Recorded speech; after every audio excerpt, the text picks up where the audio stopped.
గౌతమ్ గారు నమస్తే సార్. నమస్తే అండి. సార్ మనకి చెప్తా ఉంటారనమాట. కొంతమంది చనిపోయేటప్పుడు కొంతమంది జ్ఞానోదయం అవుతా ఉంటదనమాట. ఇన్నాళ్ళు వాళ్ళు అవును. చేసిన తప్పులు గాని అన్నీ గూడా కళ్ళ ముందు కనపడతా, అరె! ఇలా చేసి ఉండకూడదే, ఇలా చేసి ఉండాల్సిందే, ఇలా చేసుంటే బాగుండేది అనుకుంటా ఉంటారనమాట. ఇన్నాళ్ళు అవును. బాగున్నంత సేపు ఆళ్ళకి ఏం గుర్తురావు.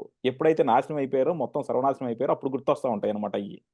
అలాగే అవును. మన జగన్మోహన్ రెడ్డి గారు ఈ 5 సంవత్సరాల్లో ఆయన ఏం పాలించారో అంటే మేబీ ఏదన్నా ఎవరు చెప్పినా, ఎవరడిగినా చెప్పేదేంటంటే వెల్‌ఫేర్ స్కీమ్స్ ఇచ్చారని. నిజంగా ఎంతమందికెళ్తున్నాయి? లేకపోతే అసలు వెల్‌ఫేర్ స్కీమ్ ఇవ్వని గవర్నమెంట్ అంటూ ఏది లేదు. ఏ గవర్నమెంట్ వచ్చినా అవును. వెల్‌ఫేర్ స్కీమ్ ఇస్తుంది.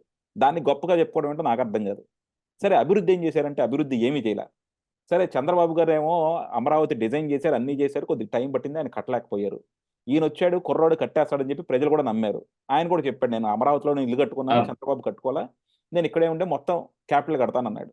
తర్వాత రాగానే హ్మ్. 3 రాజధానులన్నాడు.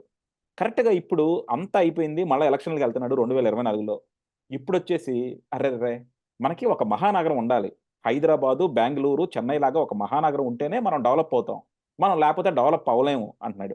ఇన్నాళ్ళు ఏమైంది? ఇప్పుడు చంద్రబాబు గారు చేసింది అదే కదా! అమరావతి అనేదాన్ని అమరావతి, విజయవాడ, గుంటూరు మొత్తంగా గనక కడితే అదొక పెద్ద రాజధాని అవుతుంది. వితిన్ 5 ఇయర్స్ అందరూ చెప్తున్నారు దాన్ని ఒక 20 ఇయర్స్ అది పడుతుందని. నిజంగా గనక కరెక్ట్‌గా డెవలప్ చేస్తే అది 5 ఇయర్స్‌లో అయిపోతుంది. 5 ఇయర్స్‌లో గొప్ప క్యాపిటల్ కడదాము. ఆంధ్రప్రదేశ్ ప్రజల ఆశలన్నిటిని కూడా నెరవేరుద్దాం అనే కదా ఆయన ప్రయత్నించింది. అలాంటి దాన్ని నువ్వొచ్చావు, చంపేసావు. చంపేసి ఇప్పుడొచ్చి మనకొక గొప్ప క్యాపిటల్ ఉంటే బాగుండేది. మనకొక గొప్ప రాష్ట్రం ఉంటే రాజధాని ఉంటే బాగుండేది.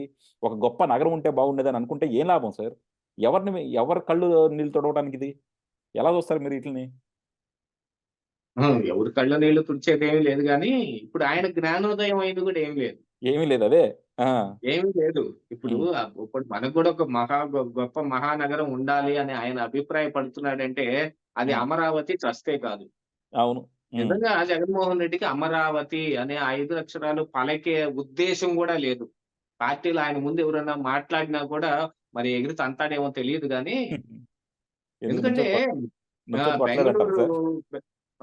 బెంగుళూరు ఒక సదస్సుకెళ్ళినప్పుడు బుగ్గన రాజేంద్రనాథ్ రెడ్డి, మన గుడ్డు మంత్రి గుడివాడ అమర్‌నాథ్ ఇద్దరు కలిసెళ్లారు. అక్కడ హ్మ్. అమరావతి మీదనే వస్తే, అక్కడ గూడా బుగ్గన రాజేంద్రనాథ్ రెడ్డి గూడా అమరావతి అని ఎవరు పలకలే అక్కడ. హుహు. గుంటూరు దగ్గర, గుంటూరు దగ్గర అని మాట్లాడాడాయన. హుహు. అంటే చూడండి, పార్టీలో ఇంత స్ట్రిక్ట్ ఒక ఇది ఉండొచ్చు. వాళ్ళందరికి ఇన్‌స్ట్రక్షన్స్ ఉండుండొచ్చు. హుహు. అమరావతి అని ఎవరు అసలు ఆ 5 అక్షరాలు ఎవరు పలకటానికి వీల్లేదు అని ఏమన్నా ఉందేమో. ఇప్పటికి కూడా జగన్మోహన్ రెడ్డి కోరుకుంటుందేమి అమరావతి అనే మహానగరం గాదు. బహుశా దొనకొండ అనే మహానగరం అయ్యుండొచ్చు 4 అక్షరాలే. హుహు. ఎందుకు 2014లో చంద్రబాబు నాయుడు కాకుండా మన జగన్మోహన్ రెడ్డి గెలిచుంటే, ఆ హ్మ్. దొనకొండ దగ్గర పెట్టటానికి ఆయన ముందుగానే స్కెచ్ చేసి పెట్టుకున్నాడు. అవును. మనం రాజధాని కట్టుకుంటాం. మనం దొనకొండ దగ్గర కట్టుకుంటాం అని. దానికి కొన్ని కొన్ని స్కీములు అన్నీ ఏసి పెట్టుకున్నాడు. కానీ అన్‌ఫార్చునేట్‌లీ విధివచ్యుతుడైన జగన్మోహన్ రెడ్డి 2014లో ఓడిపోవటం జరిగింది. చంద్రబాబు నాయుడు అమరావతిని కట్టాడు. అంటే ఆయన పూర్తి చేయలేదు. అది మహానగరం అంటే హైదరాబాద్ మహానగరం 5 సంవత్సరాల్లో ఏర్పడిందేం కాదు. అట్లాగనే ముంబై సిటీ గావచ్చు, చెన్నై గావచ్చు, బెంగుళూరు గావచ్చు, ఏదైనా ఈవెన్ పూనాతో సహా 5 సంవత్సరాల్లో ఎవరేం చేయలేరు గదా! అట్లాగనే అమరావతి గూడా కాదు. ఆ అంశాన్ని తెలుసుకుని జగన్మోహన్ రెడ్డి మళ్ళీ మనం వస్తాం గదా! వచ్చినప్పుడు చెబుతాను వీళ్ళందరి సంగతి అని జెప్పి 3 రాజధానుల అంశాన్ని ముందుగానే ఊహించి పెట్టుకున్నాడు. హుహు. ఇప్పుడు 3 రాజధానుల బిల్లు కూడా ఉపసంహరించుకున్నాడు. సీఆర్‌డీఏ రద్దు బిల్లును గూడా ఉపసంహరించుకున్నాడు. వైజాగ్ ఒక్కటే రాజధాని అతని మైండ్‌లో ఉన్నది. ఇప్పుడు ఆ మా ఇప్పుడు హైదరాబాద్‌ని క్యాపిటల్ చేసే నాటికి హైదరాబాద్ ఆల్రెడీ ఏర్పడుంది. తర్వాత క్యాపిటల్ అయిన తర్వాత అభివృద్ధి చెందింది.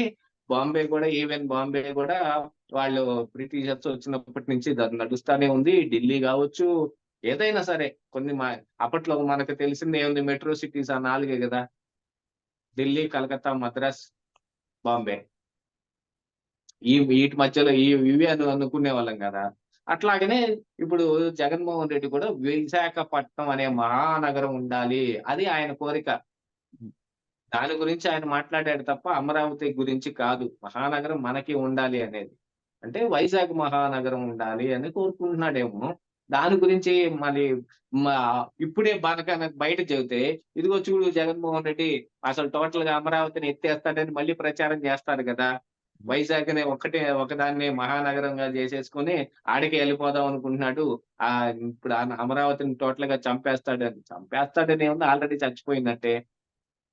తిరిగి ఇప్పుడు ఎవరొచ్చి మళ్ళీ కొత్తగా స్టార్ట్ చేయాలన్నా, ఇంతకుముందు గత 5 సంవత్సరాల్లో ఏ మౌలిక సదుపాయాలైతే కల్పించారో, అంటే రోడ్లు, నీళ్లు వసతు మిగతావన్నీ. భవనాలు కట్టలేదు గానీ, భవనాలంటే తాత్కాలికంగా ఉండటం కోసం సచివాలయమో ఇవి కట్టారు. 5 మహానగరాలు అనే ఒక స్కెచ్ కూడా ఒకటి గీశారు కదా! దానికేసిన మౌలిక సదుపాయాలు మొత్తాన్ని కూడా తవ్వేసి గ్రావెల్ కూడా అమ్మేసుకున్నారు గదా! అందుకని ఇప్పుడు అమరావతి మళ్ళీ ఎవరొచ్చినా బాగు చేయటం అనేది 10, 15 సంవత్సరాల మాట. రేపు చంద్రబాబు నాయుడు వచ్చినా కూడా 5 సంవత్సరాల్లో మళ్ళీ అమరావతిని ఏం కట్టలేడు. యాక్చువల్‌గా ఆ 5 సంవత్సరాల్లో ఇంకొంత ఎక్కువ కట్టగలిగి ఉన్న చంద్రబాబు మరి నిధుల కొరత కావచ్చు, ప్రత్యేక హోదా రాకపోవటం అయ్యుండొచ్చు. దాంతో పాటుగా ప్రత్యేక హోదా బదులుగా మీకు స్పెషల్ ప్యాకేజీ ఇస్తామన్నారు. హోదా అయితే డబ్బులేమి రావు గదా! ప్యాకేజీ అయితే డబ్బులొస్తాయని ఆశపడిన చంద్రబాబు నాయుడు ప్యాకేజీ ప్రత్యేక హోదా ఏం సంజీవని గాదు. ప్యాకేజ్ అయినా కూడా మన ఆంధ్రప్రదేశ్ రాష్ట్రానికి ఉపయోగమే కదా! తీసుకోవచ్చు అనంటే, అరే! ఇతను తీసుకోవడానికి సిద్ధపడిపోయాడే. ఏదో ఒక మెలిక పెట్టాలని స్పెషల్ పర్పస్ వెహికల్ ఎస్‌పీవీ పెట్టండి. దానికి మేము స్పెషల్ స్టేటస్ ఈ స్పెషల్ స్టేటస్ బదులు స్పెషల్ ప్యాకేజీ దాని ద్వారా ఇస్తామన్నారు. మళ్ళీ అది ఎవరు పెట్టుకుంటాడు? ఆ స్పెషల్ పర్పస్ వెహికల్ పెడితే ఆ భారం అంతా రాష్ట్రమే భరాయించాల్సొచ్చిద్ది. అది మన నెత్తిన అప్పుగా ఉంటది. కేంద్రం గ్రాంట్ ఇస్తుంది. ప్యాక్ స్టేటస్ బదులు ప్యాకేజ్ అని గ్రాంట్ ఇస్తుందని చంద్రబాబు ఆశపడితే, దాన్ని వాళ్ళు సున్నం పెట్టడం కోసం ఆ పని చేసేసారు. హ్మ్. అటు స్టేటస్ లేకుండా పోయింది. ఇటు ప్యాకేజీ లేకుండా పోయింది. అందుకని అమరావతి అక్కడే ఆగిపోయింది. కాకపోయినా ఇంకొంచెం ఎక్కువ కట్టి ఉండగలిగే అవకాశం ఉంది. అది మరి ఆయన కొంచెం స్లోగానే చేశాడు ఆ పనులన్నీ. 5 సంవత్సరాల్లో ఎంత కట్టగలిగే అవకాశం ఉంది చెప్పండి? హ్మ్. సింగపూర్ లాంటి పెద్ద కంపెనీ ఆహ్, ఇక్కడికొచ్చాయి. వాళ్ళు కట్టడానికి ఒప్పుకున్నారు. స్కెచ్‌లన్నీ గీశారు. అసలు రాజమౌళిని ఎందుకు పిలిపించారో తెలీదు. మీకు గుర్తుండే ఉండొచ్చు. అవును. ఎవరికన్నా అనగానే, ఈ మాట ఎవరికన్నా చెప్పగానే పుసుక్కున కోపమొచ్చేస్తది. చంద్రబాబు నాయుడిని అంటావా నువ్వు అని. ఒక మహానగరం కట్టటానికి 5 మహానగరాలతోటి ఒక రాజధాని కట్టటం కోసం ఒక సినిమా డైరెక్టర్‌ని 'బాహుబలి' తీశాడనే పేరుతోటి సినిమా డైరెక్టర్‌ని ఇక్కడ తీసుకొచ్చి పెట్టాల్సిన అవసరం ఏంటండి? అందులో ఏమన్నా సెట్ డిజైన్ వర్క్‌లేమన్నా రాజమౌళి చేశాడా ఏంటి? హ్మ్. ఆ 'మాహిష్మతి' అనే నగరం ఇలా ఉంటుంది అనే ఊహ కూడా ఏమి లేదు. అక్కడ పెట్టిన ఓ పెద్ద స్టాచ్యూ, దాని చుట్టూతో ఉన్న కోట లాంటి బంగారు బిల్డింగులు. ఇవే గదా! వాళ్ళు గ్రాఫిక్స్‌లోనైనా చేసింది. అవును. మహానగరం అంటే ఇంతే గాదు గదా! ఇంకా పెద్దదుండాలి. వీటన్నిటిని చూసుకున్న తరువాతనే చంద్రబాబు నాయుడు గూడా కొంచెం స్లోగా కట్టాడు అని అనటానికి మనకు కూడా ఆస్కారం ఉంది. జగన్మోహన్ రెడ్డి అయితే టోటల్‌గా చంపేద్దాము అనే ఉద్దేశంతోటే వచ్చాడు. ఇప్పుడు మనకు కూడా ఒక మహానగరం కావాలి అని అంటున్నాడంటే, అది వైజాగ్ అని అనుకునే అవకాశమే ఉంది మనకు.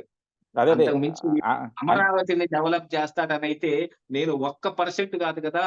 0.1% కూడా అనుకోను. నేను కంప్లీట్‌గా అగ్రీ చేస్తాను. ఆయన కల్లో గూడా అమరావతి క్యాపిటల్ అని ఊహించుకోడు. కానీ 3 రాజధానులు, 3 రాజధానులని ఎగిరిన జగన్మోహన్ రెడ్డి ఇప్పుడు కనీసం ఒక రాజధానికొచ్చాడు. అది వైజాగ్ అనుకుందాం. ఏదో ఒక రాజధాని కూడా లేకుండా చేసేసాడు. అవును. 3 రాజధానుల బిల్లును ఉపసంహరించుకొని అమరావతినే రాజధానిగా ఇంకా కొనసాగిస్తూ ఉన్నాడు. ఇది జగన్మోహన్ రెడ్డి సాధించిన ప్రగతి ఏందంటే, యాహ్! అమరావతిని రాజధానిగా తీసేద్దాము అనే ఒక ఊహతోటి ఆడిన హ్మ్. ఒక గేమ్‌లో ఆయన 3 రాజధానులు మొత్తం మురికాలువలో కలిసిపోయి అమరావతి ఒక్కటే మిగిలింది. అది అదే. జగన్మోహన్ రెడ్డి సాధించిన ప్రగతి. ఆయన ఆ! ప్లానింగ్ అది. అదే. ఆయన విజన్ అది. ఆయన ఆయన ప్లానింగు, ఆయన ఆయన విజన్ విజన్ అది. అట్టా ఉంటది. అట్టా ఉంటది జగన్మోహన్ రెడ్డితోటి. అదే. యాహ్!